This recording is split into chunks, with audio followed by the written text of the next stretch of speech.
Okay, we're recording now.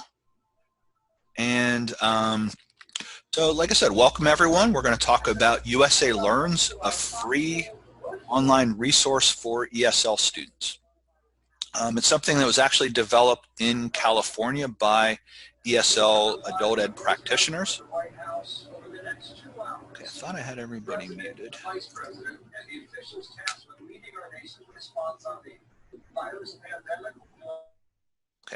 Okay, so I think we have everybody muted again. So it's a free resource, so it's something that you don't have to pay for, your students don't have to pay for. So it's something that I know a lot of people have been using to supplement what students are doing in their face-to-face class. Now you're probably looking at it more as a primary resource that maybe your students will do most of their work in working with USA Learns, and then maybe you're going to be working on ways to supplement what they're doing through text, email, phone, things like that. So it's going to be a little bit more of a prominent source. Fortunately, it is well equipped to do that. Some of the good things about it, like I said, it's free. It is mobile friendly. I have an asterisk there because there is one issue. If students download the app and work on the app, they're actually working offline, which means that it doesn't track the time. So you're not actually able to look at a report and see what time they work. So I'd encourage, unless students, and I heard from somebody before we started talking about that some of their students used the app because they didn't have internet access. So that's certainly a possibility. It will be good for your students and will help keep them engaged, but you won't be able to track the time that way or report the time.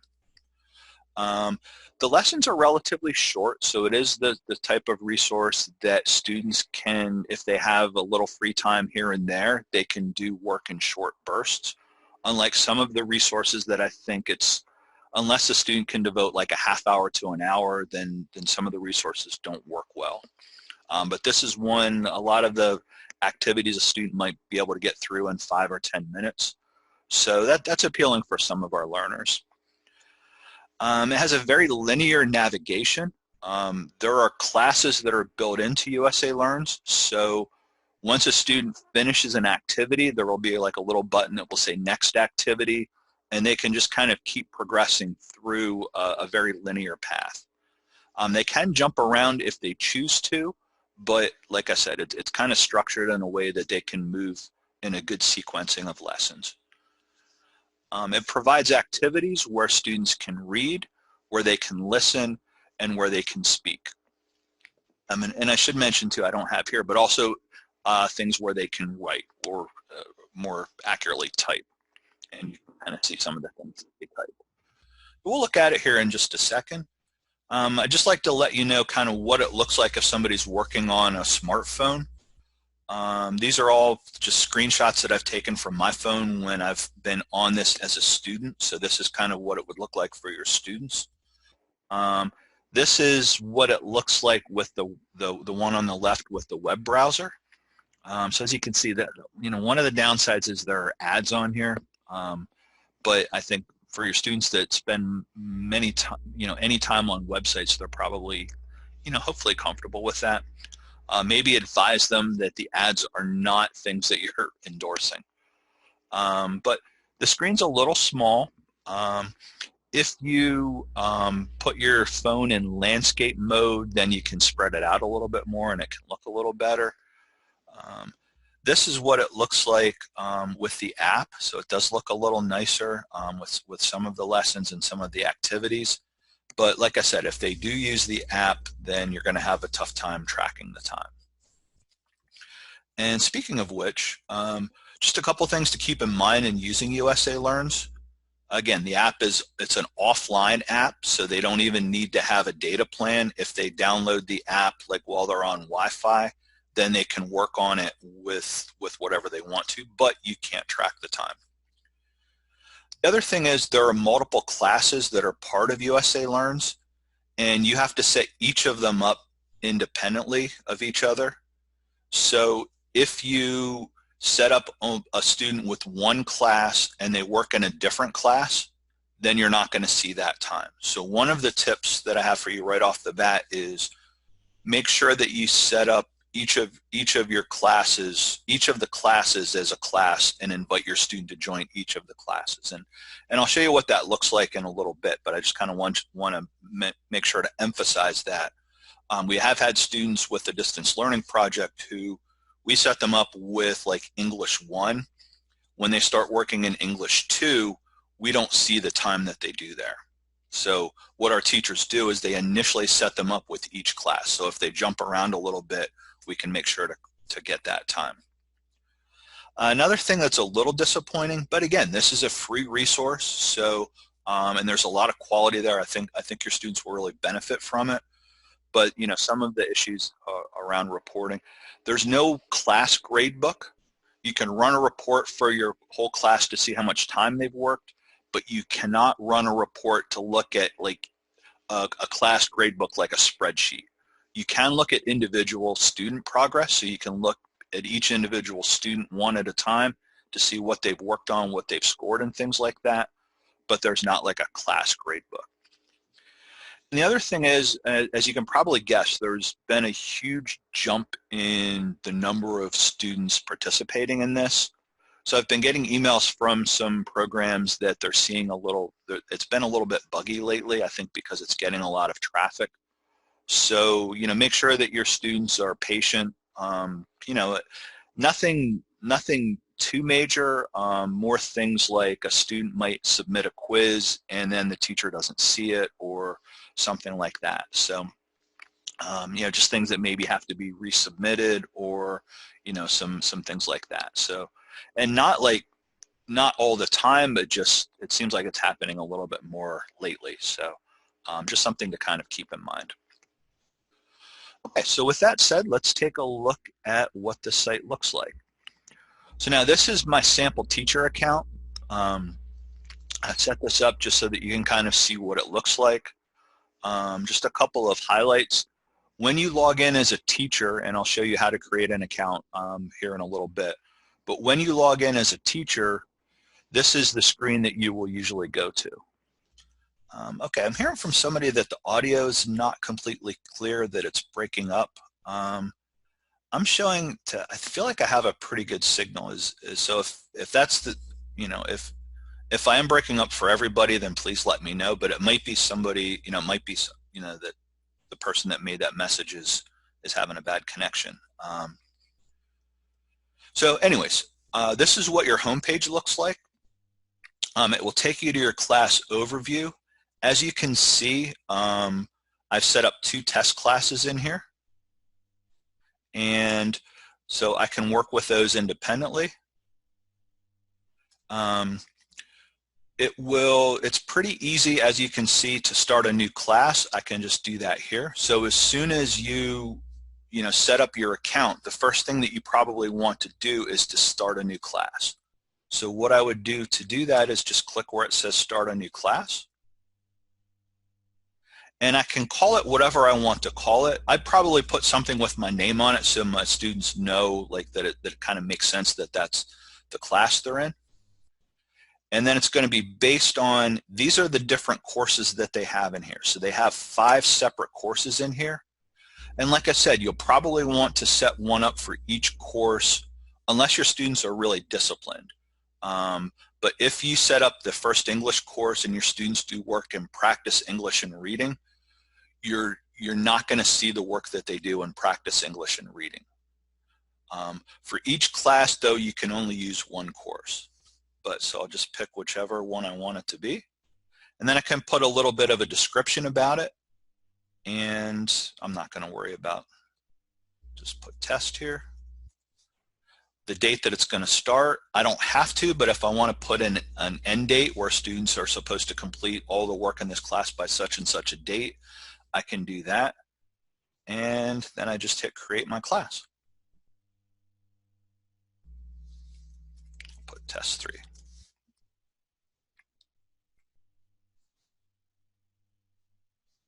And I have my class created, hopefully. Okay, and as you can see, I now have my next class started. Now, with your class overview, You can see how many students you have enrolled in it. You also have a class key. So when your students create accounts, entering this class key will put them in your class. So that's something that's very important. So you'll want to be able to copy and paste that. Some other things that you'll see on your home screen. Sorry, I'm just checking the chat here just to make sure I don't miss any questions. Okay, good. The other thing you'll see is students they'll type in writing assignments for some of the courses. So if they submit something, you'll have a note up here. So I have one writing activity to grade. So if I click on that, then I can see this is the writing activity. And if I just click on the activity, I can scroll down. This is what the student wrote. And I can make comments here and I can give them a grade. All right. So that's something it's nice. I like that it prompts you that there's something for you to do. So I think that's something that's pretty helpful.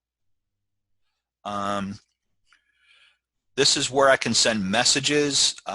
You know, these are some other things that you can do. Before we look at the classes, I just want to mention on the teacher homepage across the top are some other things that you can kind of look at.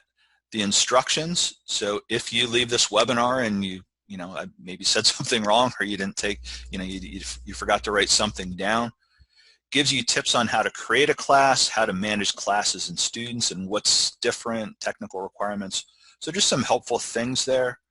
There's a resources page. I'd strongly encourage you to check this out. Gives you an overview of the target audience, site features more, a scope and sequence for the curriculum, which I know some of the teachers, I've gotten feedback, it's been really, really helpful to kind of track what your students are doing.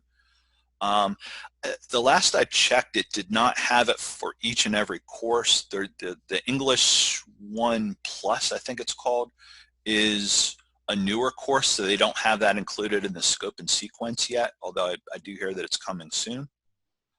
Information about the apps, some scripts for some of the videos that students will be watching, and webinars for teachers and library staff. So just some things that will be helpful for you that are probably better than what I'm doing here, but just something that you'll be able to kind of check out.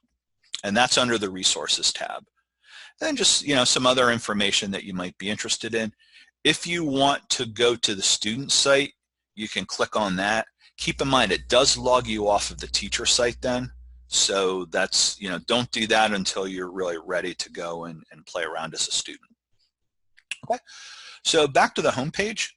So with any of the classes then, once you have your class set up, you can see that you have students enrolled. And if I click on any of the classes, I can look at my class roster. I can send a message to the class through the site. Now, I will say, this is my own personal preference, and with the distance learning project, we've kind of made a decision as a project. We don't use communication, we don't use resources like this to communicate with our students. We try to do all of our communication through text, through their personal text, through their personal email, through their phone, things like that. It just seems like students check it more regularly. So that's just our own personal way of doing it. It's not like a requirement, but you can send a message through this if you'd like to. Obviously, if you receive a message through a site like this, then you should certainly respond. But like I said, we keep all of our communication outside of the resources that we use. I can look at student activity by class. I can share the class key. So that's this class key over here. So I can kind of like this, that if I would like to, I can just simply, I could copy and paste these to send as an email. Gives the link, how they can create their account if they're a new USA Learn student. And then after the web page is loaded, click enroll. So it basically gives them step-by-step instructions for how to get into, how to get into your class, which is nice. I'm going to go back to the home page here. Okay, so that's part of the class key. I can edit details, and then I can look at student activity by class. And this is the report that you're probably going to be most interested in. It usually defaults to the previous month. So since we're in March, it goes February 1st through February 29th. So just so you can see what it looks like, I'm going to make it through March. And when you click Generate Report, okay, you can see this is a sample student. Did 3 minutes of work. This student's really a slacker. So, but this is just so that you could kind of see what it looks like. I just did a little work to kind of populate this. So this will be something where it will show each of your students that you have in the class in this particular table. Now, if you want to see what a student has done, I'm going to go back to my home page. And the other thing that I should point out, and just to kind of emphasize this, so here's the student activity by class. We're going again from March. This is my test 2 class, and as you can see, this is 3 minutes for Charles Klinger. If I run the same report for test 1,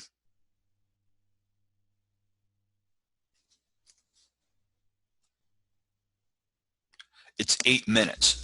So it's not cumulative minutes on these reports. So this Charles Klinger fellow did 8 minutes in the test 1 class and 3 minutes in the test 2 class. So that's a total of 11 minutes. So when you're running reports like this, you're going to need to combine them for your students to get their actual work done, or their actual time. Okay, so just check for questions. Okay, yeah, and I think what Patricia mentioned is good. She's used the message to encourage students to continue using the site. And like I said, I don't have a problem with anybody using it.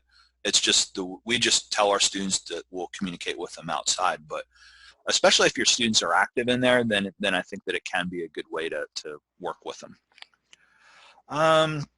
So now, if I wanted to see what Charles Klinger has actually done on the site, then what I have to do is I have to go to the class roster.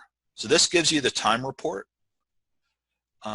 If I want to see, well, what has he done? Is he doing okay? What kinds of things has he been doing? Then I go to the class roster and I click on the student. And as you can see, it tells the last time the student accessed this particular class. It tells you whether the student's still active. But if I click on a student's name, and if I click on, let's say, student scores, then this will give me a rundown of each of the units in this class. So I can see that this student, he's done some work in this particular unit, some work in this unit, no work because this is a completely empty box. As you can see, has not started this particular item. So now I can pick one of the blocks that is partially filled. So let's say first English class. And I can see there are 3 lessons here. Completed the first one, got a 99%. The review and quiz got 100%. Language practice didn't complete it, so started this particular lesson but didn't complete it. And again, if I want to dig a little deeper, then I can look at this lesson just to see what the student's done.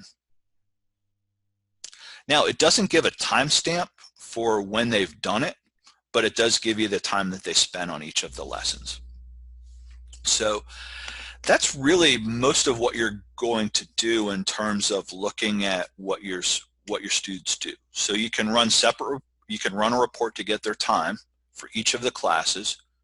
You can look at individual students and dig down from the unit into a lesson, and now looking at the activity to see what they've completed, what kind of scores they've gotten, things like that, to see how they're doing.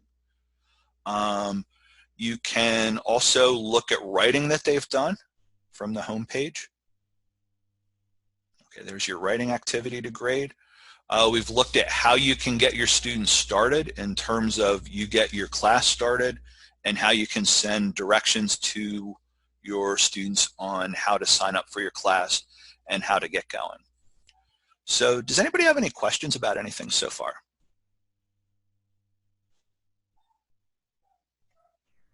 Hi, Chuck. This is Lori. I have a question. Oh, hey, Lori.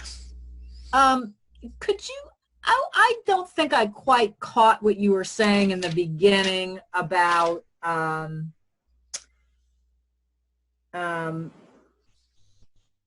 you have to invite students to join each class that you set up. So you showed us how you set up a class, but you only put one of the possible courses in it. Am I right about that? Okay, yeah, sorry, I probably did gloss over that. For each class, so like for this right now, you're seeing all of the classes that I have. So test 1, test 2. Each of these classes can only have one course in it. So what I would recommend you do is when you start a class, I would probably use the title of the course that it is. So, so each of these, so the second thing that I'm going to enter here, it says based on course. So these are all of the courses that they have.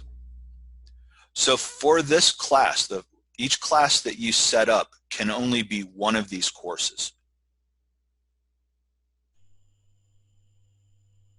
So when I set this up, if I set this up as First English course, if a student is working in the First English course, but they can actually look at a different course even if there's not a teacher that signed them up. So in other words, a student can just go in, create their account, and start working without even being in a teacher's class.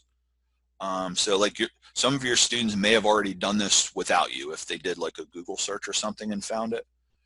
So if they're working on something that isn't part of a class that you set up, it's not going to show up on the report that you look at for that particular class.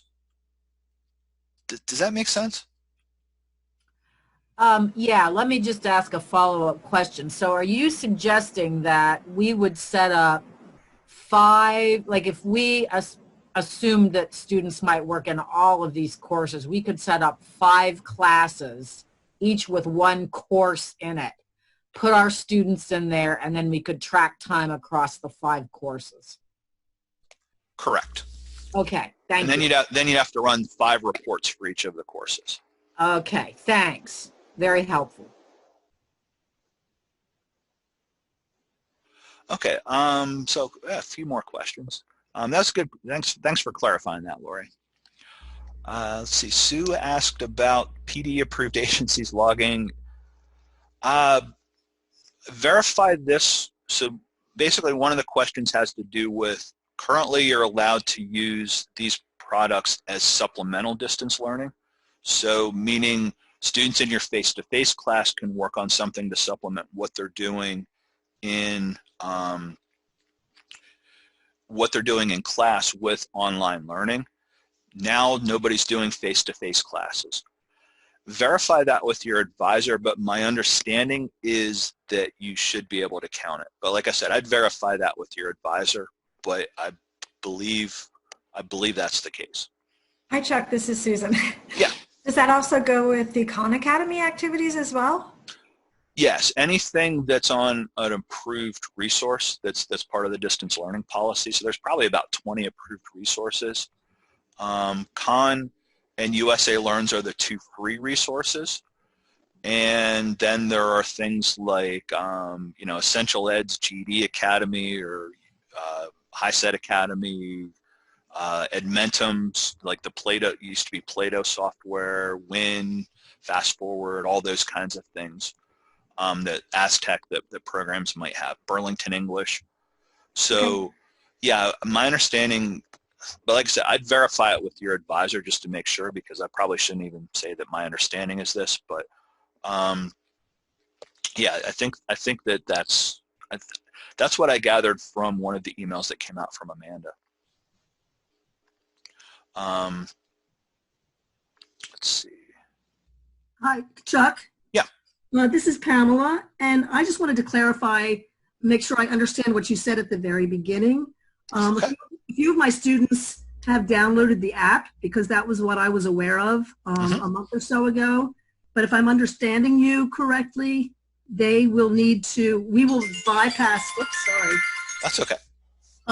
We will bypass the app, and everything will be done right from the website.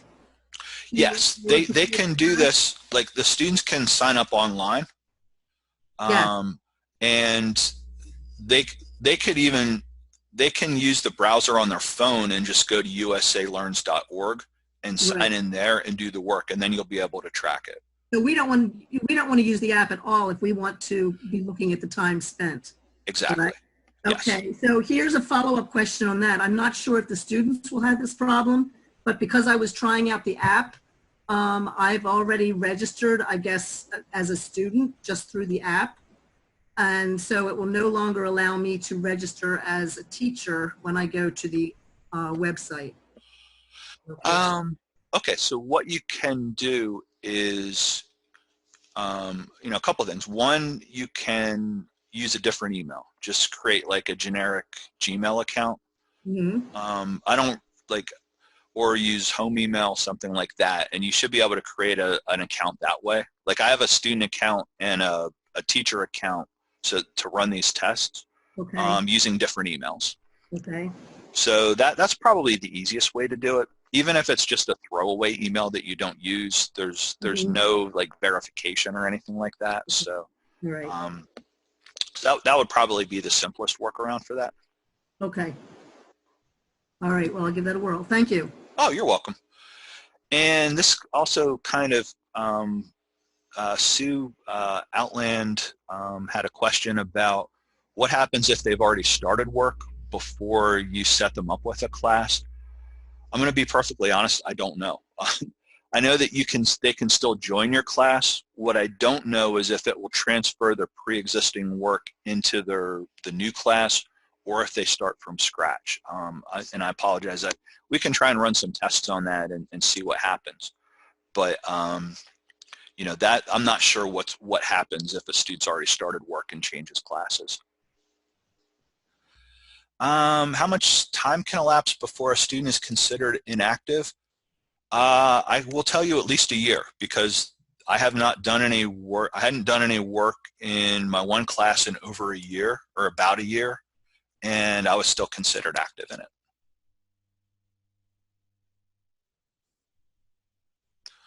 All right, so what other questions do we have here?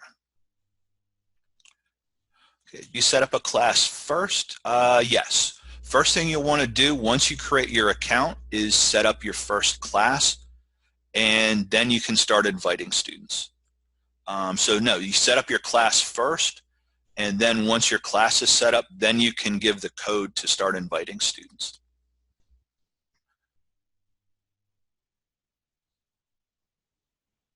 Okay, so another question, one of the lessons in each class from an app, I understand that their time won't be shown, but will the work that, I don't believe it will. What I think happens when they use the app is nothing's being uploaded to like the USA Learns cloud or site or whatever.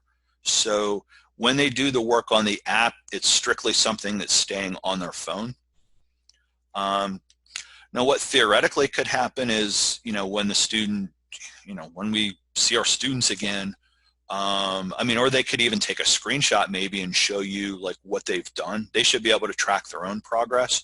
So they could do like a screenshot of their kind of like gradebook or their progress page and text that or email that to you if you wanted to see what they're doing.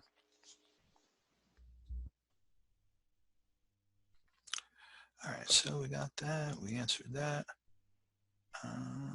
Okay, somebody just said they signed up as a teacher and it did not let them sign as a student. Yes, so I think that then you can set it up as with using a different email to create another account.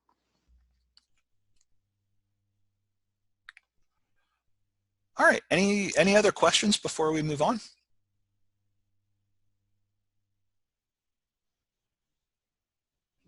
All right, yes, so somebody wanted to see an example of students speaking. I'm not sure how well this will work, but I did want to show you all and by the way, if people need to log off, certainly I understand. Oh, and we broke our Khan Academy record. I have 56 people on here now, so that's good. I'm going to show now kind of what it looks like from the student perspective and kind of what they're going to see, and you can kind of see what the lessons look like a little bit. So, but I just wanted to make sure that there weren't any questions about the teacher site.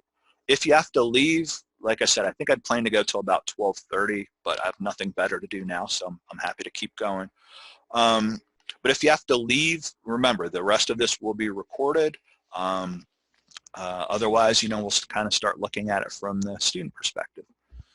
So I'm just going to click right here where it says student site.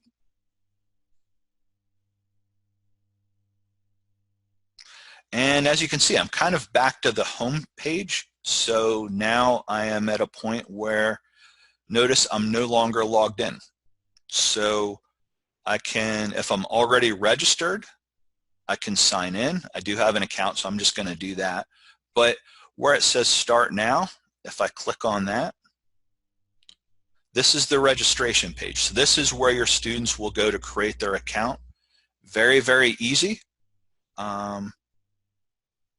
Email address, they put their name in, they create a password, and they confirm their password. And as you can see, why register? That way it saves their progress. They can bookmark their activities. They get on their mailing list. Now, if you haven't created your teacher account yet, you can still go to the sign in, but then when it says, then just go over here where it says, are you a teacher? And please register here. And that takes me to the teacher registration page. And so then again, very similar to how I would create your account. Okay. So that's how, that's basically how you create your account. So now I'm going to go back and sign in for the student site.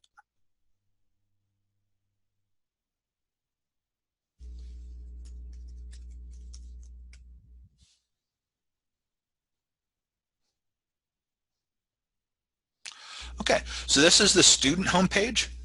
And again, they have the ability to look at messages, send messages.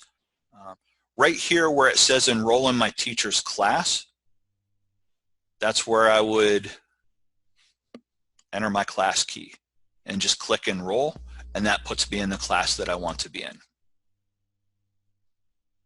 Notice they also have an instructions page, so if they are, if they're not sure how to do something, they can look at they can get some help here.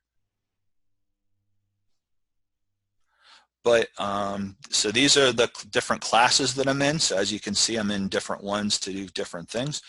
This is one I haven't worked in yet. So this is what it will look like. So if I just click start now, then it has, again, it has units, then it has lessons, then it has activities. And as you can see, I can tell what I've worked on, if I've gotten scores on things. So if I click on my first unit, and there's the first activity. So this is a video, obviously. As you can see, it says activity that includes video content. So the little screen with the play button. Learning goals is just a more straightforward activity. Listen for, I'm going to try and find an activity that actually has, so as you can see, these things that have microphones are where the students will actually speak. And I'm just going to pull one of these up just because somebody had asked about it. Okay, so the first thing that I have to do is I have to read and listen to the information. When we use the present continuous in everyday conversation, we usually pronounce the verb be. Okay, then I can next. Go to next.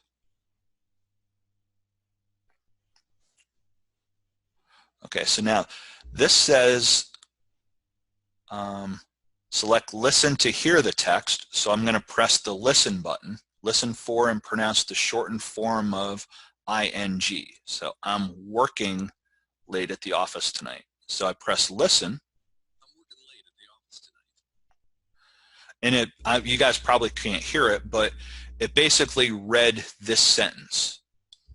Now I'm going to press speak. I'm working late at the office tonight.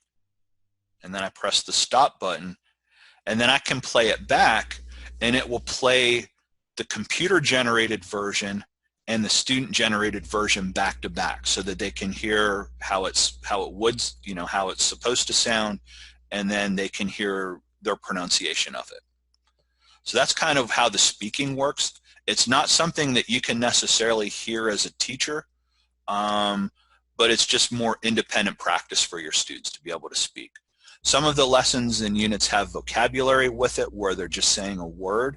Some of them have sentences like this.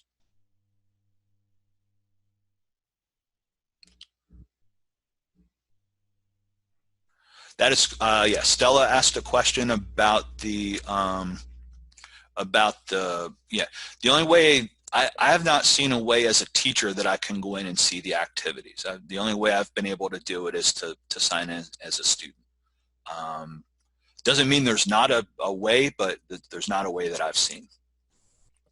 Let's see, Arlene says, wouldn't it be a good idea to remind students not to use the password for their actual email? I'm thinking give them a pattern to use for their password in case they forget it.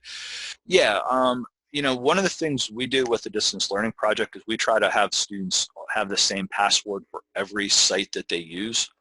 So you can certainly recommend a password to them or recommend that they give you their password.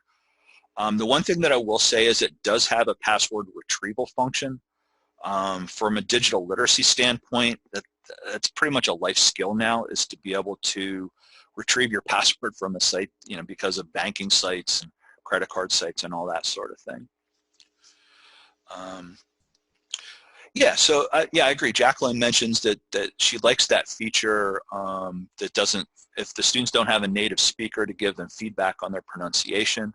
I agree. I think that that's a really good use of technology, and I think that's a big step forward from a lot of the sites that that our English language learners might be working on. So that's what the speaking lessons look like. I'm going to go back to the activity menu. So, the video this is just kind of the welcome to the class. So as you can see, a nice bright video where you're basically watching somebody. Once they watch the video, or even before they watch the video, it also tells them like how many questions, how many screens they have. But just click next, and that takes you to the next activity. Notice it's based on the video that they just watched. And this is something where they read what's here, and then they press this and they listen to the text that's there. So it gives them a chance to listen while they're reading.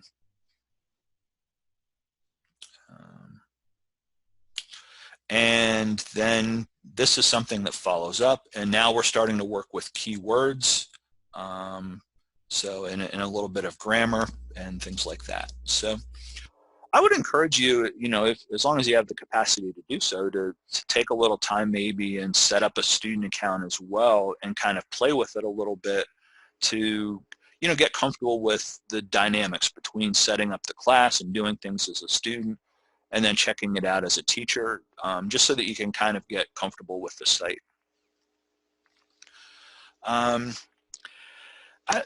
So that's pretty much how the site works. So to back out, I can go back to the activity menu, and then I can go back to my home and all of these different classes that are on here. So what questions do you have at this point?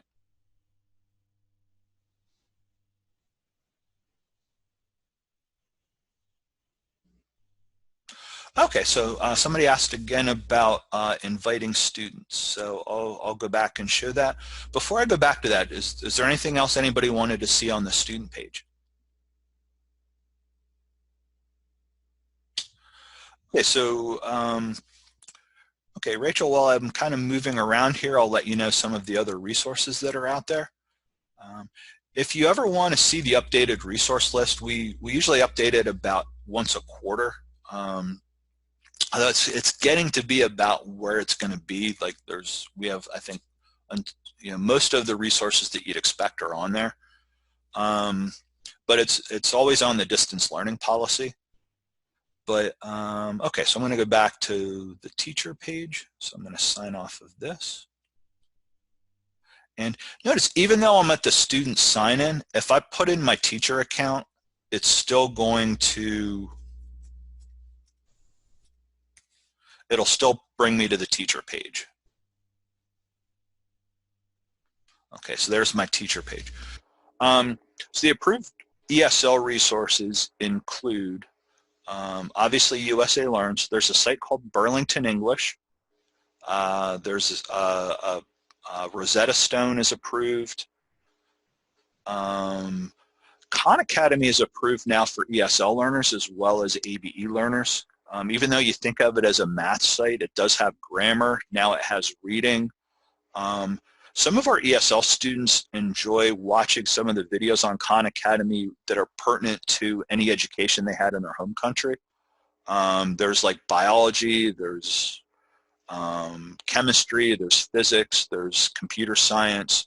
So some of our educated ESL learners really like watching videos about things they already know, but seeing them in English is something that's been really appealing to them. There's also Reading Horizons, which is an ABE site that's also approved for ESL learners. And there's a new site called Voxy that's very expensive, but it's super high quality for ESL learners. I think it's like $300 a seat for it, so that it's probably a little too pricey for most of you to use. I should mention a lot of the sites now are offering specials because of the because of the situation that we're in. So it's just something to keep in mind in terms of checking with some of those sites. So once again, if I want to invite a student, I can just pick any of my classes, and when I click on this, again, I can do the class roster, new message. I want to go to share class key. And I can actually just email instructions to my students. So if I click on this, I can put in emails to 2 students. I can put in their email addresses. And I can do that for up to 10 students.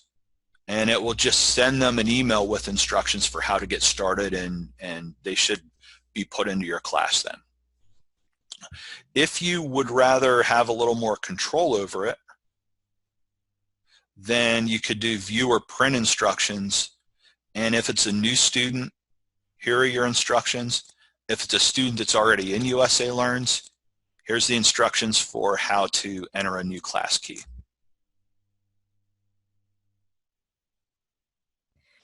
Chuck, this is Susan Klauser. I have a question from an administrator's point of view with everything that's happening.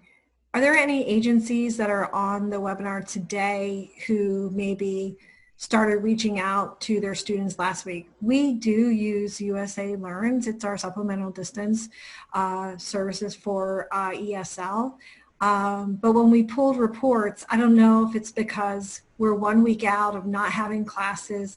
I sent a remind text to all of the students at all the sites that they can be using USA Learns, but we really haven't had, as of the end of last week, we haven't had a lot of students working on it. So I'm wondering, have other agencies had their individual instructors reach out to students in their classes, and has that been successful? So, hi, it's Marianne. Oh, I'm sorry. No, go ahead, Marianne. We've run into a similar situation. I'd love to hear if anybody's getting a better response from their students, but we not only do presented at the beginning of the year. You know, I project it in each class and pass out a form with the key code on it. And I feel like, you know, really give them a good overview of it. We have a very low attendance on this. And I know in our lower level classes, 1 and 2, the students just do not have the technology resources. They do use it on their phone, as Chuck was saying, and of course then we don't get to track the hours that way. But a lot of them don't have Wi-Fi at home and don't have computers or tablets or anything to use. At our higher levels of 3 and 4, they do have the technology resources, and a couple of them are using it. But then what you run into there, like our level 4 students, there's not even the level 3 course they offer here is enough for them. So now that you just mentioned Khan Academy can be used for ESL students, Chuck, I might see if they want to maybe look into that at higher levels. But yeah, I wish we were getting more participation, and each of our teachers has even reached out to them separately during this time with another email reminding them, here's my key code, I hope you'll go on and use it. But in particular, I'm sure you're all realizing they have so many challenges they're facing right now that learning English has kind of taken a back seat. So. Yeah, this is from Literacy Pittsburgh. All of our area program coordinators, as well as our main office coordinator, have sent out the key codes to all of our students, and we've had a really big jump in enrollment.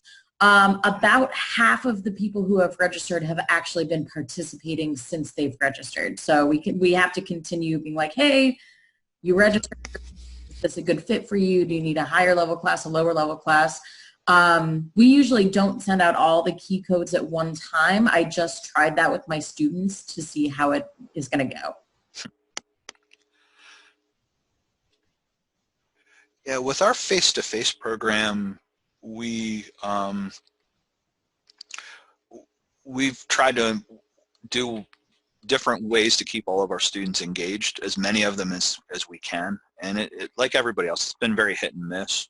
We also are using Google Hangouts, which is a free thing, you know, it's a Google product, to do sort of like live classes for students, just for an hour. So we usually meet 4 times a week. So twice a week at the same time, 9 a.m. and 12:30 p.m., we do Google Hangout classes where the teachers treat them more as like office hours for the students to be able to come in and ask questions and get support and things like that. And if there's like a group, they might try to teach a lesson, you know, like just, you know, kind of like almost like Gilligan's Island, like putting it together with all kinds of different crazy things. But, you know, we're doing that. You know, we invited all of our students, you know, said, you're not going to be having class now, so maybe if you weren't doing Khan Academy, you should be doing Khan Academy. You know, just to try to keep them engaged. So, you know, whenever we resume, they still have some momentum going.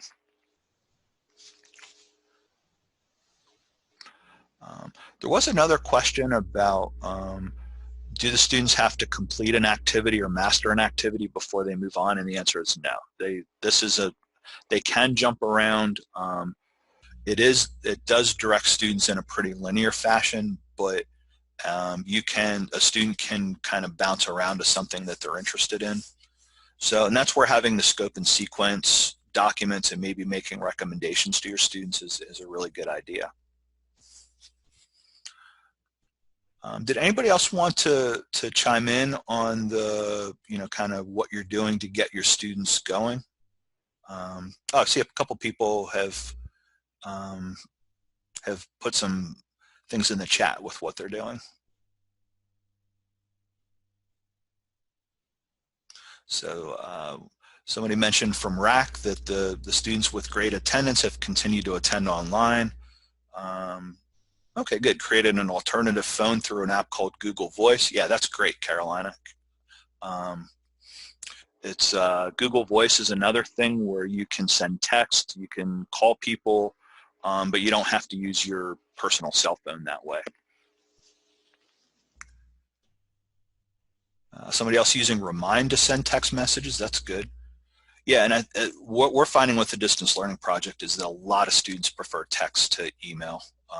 That's just what people see now. Okay, yeah, using Aztec, Win, Con, good. I will say with the distance learning project, we're seeing our student hours go down with this. You know, this is really impacting people in a lot of ways.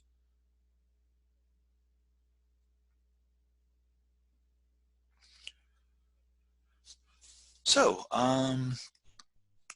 anybody have any other questions, comments? Like I said, I'll be happy to stick around and answer any questions or chat a little bit more about anything. Yeah, I actually do have a question with that Remind. Is that an easy way to send out text messages rather than me having to enter everyone on my personal phone and create a group, or? Yes, it's very easy. We created sites for our program. This is Susan, I'm from Keystone Opportunity Center, and we just set up, I don't know the logistics of setting it up now because you don't have any face-to-face, but when we're in face-to-face, part of our orientation is to have everybody sign up for Remind, and it's just, it's so easy just to go onto the site, type your message, send it, everybody gets it. It's been great. Okay, great. I'll check it out. Thanks, Susan. Yeah, and Lynette mentioned from Northampton mentioned WhatsApp, which is another texting app as a good way. So a lot of people have WhatsApp. It was very, very popular, so almost every phone has it. I'm sorry, what was the name of that app, Susan, that you're using? That's Remind. The only thing, it's called Remind. Oh, right. The only thing in that it is limited in characters, so I think I'm going to check out WhatsApp. yeah, a couple of people have mentioned that. I think they work similarly. I don't know. I haven't heard anybody rate one higher than the other. Probably sometimes whichever one you use first you like better, just because you get used to it. Well, I can say this. Can anybody hear me? Oh yeah. I'm Nerva from the IU13 in Lancaster, Lebanon. Oh, hey, Nerva. I use both of them. The Remind, one of the limitations is that if they have a phone number outside of the U.S., Remind doesn't pick it up. Oh, yeah. I could definitely see that. Okay. But WhatsApp picks up everything, and you could make individual chat windows, so to speak, or individual chat groups. While with Remind, you can set it up by class. So you can have your class assigned to one thing in Remind and another class if you teach multiple classes, and you can send out announcements that way. With WhatsApp, announcements go out, but when everybody answers, they have to answer clicking on you directly, or else they answer to the group. With Remind, you make the announcement, but everybody responds to you individually. They don't respond to the group. Mm-hmm. Hey Chuck, is it possible to have a session like this to go over all of the apps and programs that are available free to be able to stay in contact and to serve our students? And I would love to learn more about Google Hangouts. And I have to admit, not being tech savvy, I'm at the beginning learning curve for most of these things. I really would like more information. Yeah, Ronnie, that's part of what I want to do on Monday is to kind of go over some of the products that you can use to kind of keep in touch with your students. I don't know that it will be like a comprehensive, but at least, you know, like a couple things that you can use to do, you know, webinars, a couple things that you can use to manage student assignments, a couple things that you can use for texting, things like that. You know, just different ways to keep in touch with your students and different ways to kind of keep your students engaged.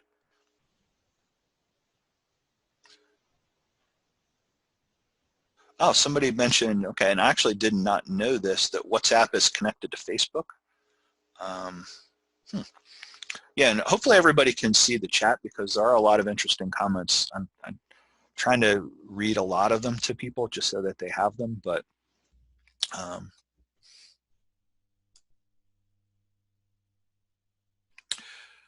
Somebody mentioned, asked if this webinar will be available, and yes, I am recording it, so I'm going to send this out along with the Khan Academy webinar that we did yesterday, and just information about the webinar that we're going to do Monday, which will be more of what we're doing now, which is more just generic, what can we do with our students kind of a thing. Okay, and then somebody confirmed, oh, there's debate about whether it's connected to Facebook. I honestly don't know. But anyways, it is something that's out there for people.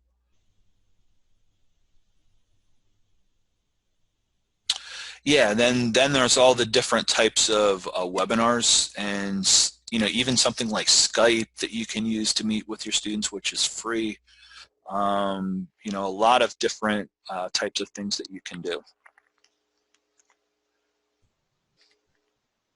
So yeah, and like I said, that was kind of an idea that I had for our next webinar, is to do something on all the different ways that you can keep in touch with your students. And some of it ways just to communicate with your students, some of it ways that you can be educational with your students.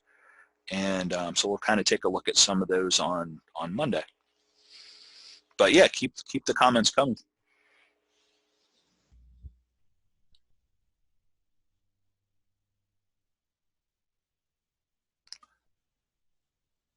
Does anybody have any other questions or comments? Hopefully this, I know some of you have already used USA Learns a little bit. Hopefully if you've used it before, you maybe picked up a few things that you'll be able to apply. If you haven't used it, then hopefully you have what you need to get started with it. And I will put up, so oh, here it is.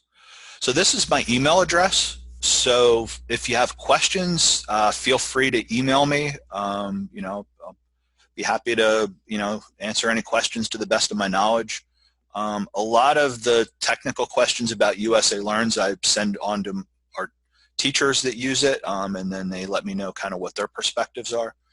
So but yeah, if you have questions, feel free to email me. I'd give you my phone number, but our office is closed, so I won't answer the phone anyway, so email is the best way to reach me. But thank you all for participating, and like I said, if anybody has any questions, I'll stick around for a couple minutes until most everybody's gone. And good luck, and let me know if there's anything we can help you with.